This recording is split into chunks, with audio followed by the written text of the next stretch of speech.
우리는 지금 계속해서 마태복음 말씀을 묵상하고 있습니다. 하나님의 말씀, 마태복음을 통해서 듣는 하나님의 말씀이 무엇일까? 오늘은 마태복음 3장 13절에서 17절 말씀이 되겠습니다.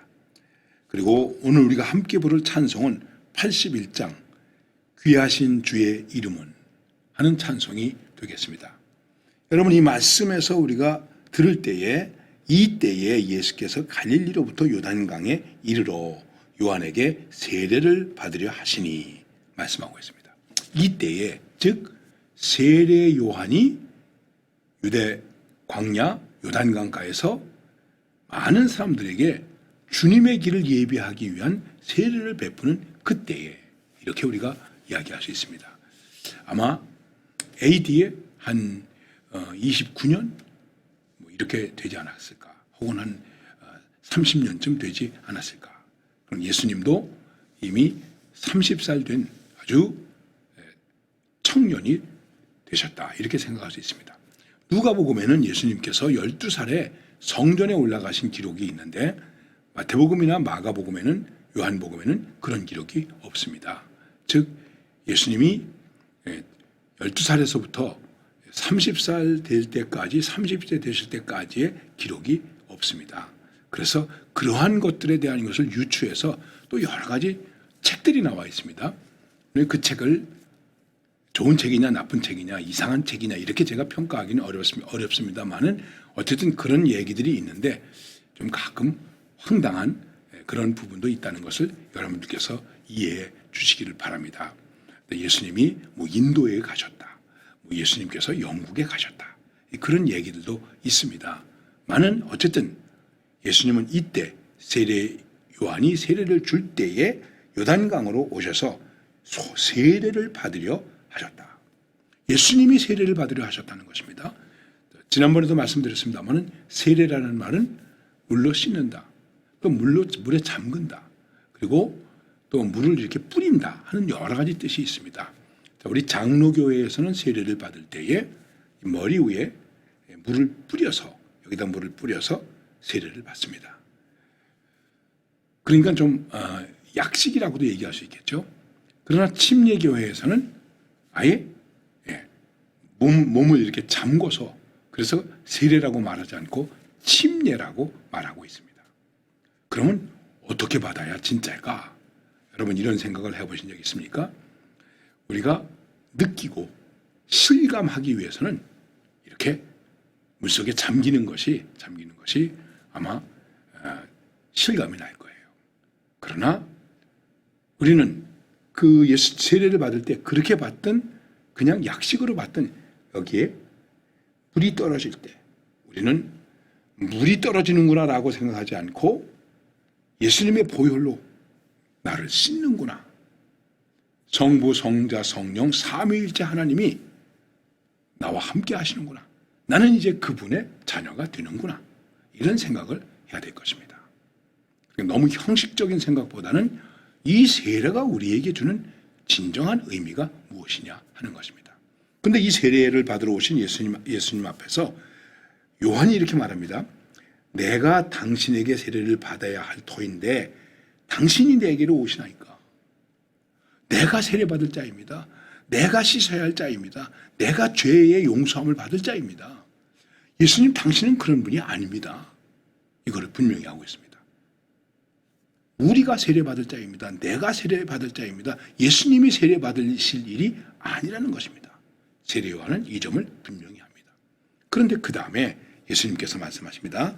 예수께서 대답하여 이르시되 이제 허락하라. 우리가 이와 같이 하여 모든 의를 이루는 것이 합당하니라. 허락하자. 세례 주세요. 이렇게 해서 우리가 하나님의 의, 모든 의를 이루는 것이 합당하는 것입니다. 의를 이루도록, 의의 이름에 합당하도록 예수님이 세례를 받는 것입니다. 예수님은 죄가 없습니다. 예수님은 의로우신 분이십니다. 이렇게 해서 예수님이 세례를 받으셨다. 그리고 거기서 하나님의 의를 이루신다. 그러니까 요한이 허락하는지라. 그래서 세례를 받으셨습니다. 다시 한번 말씀드립니다. 세례를 받으러 예수님이 오셨지만 세례를 받아야 할 사람이 예수님에게 세례를 주었습니다. 이것이 무엇일까? 예수님이 왜 세례를 받으셨을까 하는 문제가 있습니다. 세례 요한의 세례는 그것은 예비적인 것입니다. 임시적인 것입니다. 일시적인 것입니다. 그러나 그리스도의 세례는 하나님의 은총의 선물이며 성령의 역사라고 하는 것입니다. 그런데 중요한 것은 하나님께서 우리 마음에 계셔서 우리를 거듭나게 하시고 거룩함을 가지고 살게 하시는 그 세례라고 하는 것을 우리가 깨닫고 세례 앞에 겸손하게 엎드려야 되는 것입니다. 예수님은 그 세례 앞에 겸손하셨습니다. 죄인을 구원하시기 위해서 이미 낮아지고 사람이 되신 그리스도의 겸손의 모습을 우리는 여기서 또 한 번 볼 수 있습니다. 그리고 그렇게 해서 우리는 씻음을 받을 수 있다. 특히 죄의 씻음을 받을 수 있다. 더 나아가서 죄인들을 대신해서 그 짐을 짊어지신 어린 양의 의무를 다하는 것이다. 예수님이 죄인처럼 되셔서 죄를 대신 지고 가는 아사셀 양과 같은 그러한 모습을 우리에게 보여주고 계시는 것입니다. 또 하나, 하나님의 통치 아래서 전적으로 하나님의 뜻을 이루시는 그러한 삶의 결단과 헌신을 의미하는 것입니다. 하나님의 의를 이루자. 자, 당신도 하나님의 의를 이루어야 되고 나도 하나님의 의를 이루어야 된다. 세례는 물로 뿌리고 담그고 이런 것의 의미가 아니라 이렇게 함으로 우리는 하나님의 의를 이루어가야 하는 삶의 결단과 헌신이 있어야 됩니다. 김익도 목사님이 세례를 받으실 때에 세례받는 주일을 앞두고 부고를 돌렸대요. 김익도는 죽었습니다. 김익도는 아무나 죽습니다. 김익도가 죽었대. 그는 죽었습니다. 그리고 주님을 위해서 살았습니다. 회개는 그것입니다. 죄에 대하여 죽고 의에 대하여 사는 것입니다. 세상에 대하여 죽고 하나님에 대하여 사는 것입니다. 바로 예수님이 이걸 말씀하시는 것입니다.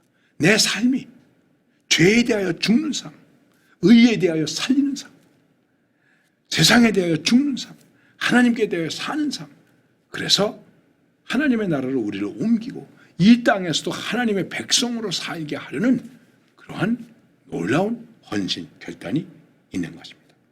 죄인도 아니시고 회개할 일도 없는 예수님은 이렇게 세례의 본을 통해서 하나님의 뜻을 이루는 삶을 출발하시는 것입니다. 이제 이후로부터 예수님의 공생애가 시작됩니다. 하나님의 말씀이 어떻게 이루어지는가, 역사되는가 하는 것이 여러분 우리가 잘 아는 대로 복음서에 나타나지 않습니까? 오늘 중요한 말씀은 세례를 받으셨습니다. 곧 물에서 올라오실새 하늘이 열리고 하나님의 성령이 비둘기같이 내려 자기 위에 임하심을 보시더니 하늘로부터 소리가 있어 말씀하시되 이는 내 사랑하는 아들이요 내 기뻐하는 자라 하시니라. 성자께서 세례를 받으시고 성령께서 임하시고 성부 하나님께서 이는 내 사랑하는 아들이요 내 기뻐하는 자니라. 그 말 그대로 삼위일체가 동시적으로 역사되는 현장을 우리에게 보여주시게 됩니다. 그렇습니다. 세례, 믿는 사람들의 역사, 하나님의 의를 이루는 역사, 거기에는 언제나 성부, 성자, 성령, 삼위 하나님이 동시적으로 역사하시는 것입니다. 이것을 가지고 잠깐 우리가 분리적으로 생각하고 나누는 것으로 생각하고 구분해서 생각하면 안 됩니다. 이거는 분리될 수 없고 변할 수 없고 나눌 수 없는 진리입니다. 바로 세례 속에서 이런 역사가 일어나는 것입니다. 여러분과 저의 세례 속에도 이런 역사가 있어야 됩니다. 그리고 세례를 받은 하나님의 백성들의 삶 속에도 언제나 성부 하나님, 성자 하나님, 성령 하나님, 삼위일체 하나님의 역사가 있어야 하는 것입니다. 이를 의지하고 살아가는 것입니다. 오늘도 우리는 주님 앞에 겸손하게 엎드립시다. 주님처럼 늘 낮아진 모습을 가지십시다. 그러나 거기에 성부와 성자와 성령의 거룩한 역사가 일어나는 거룩한 자리가 되게 해야 되는 것입니다.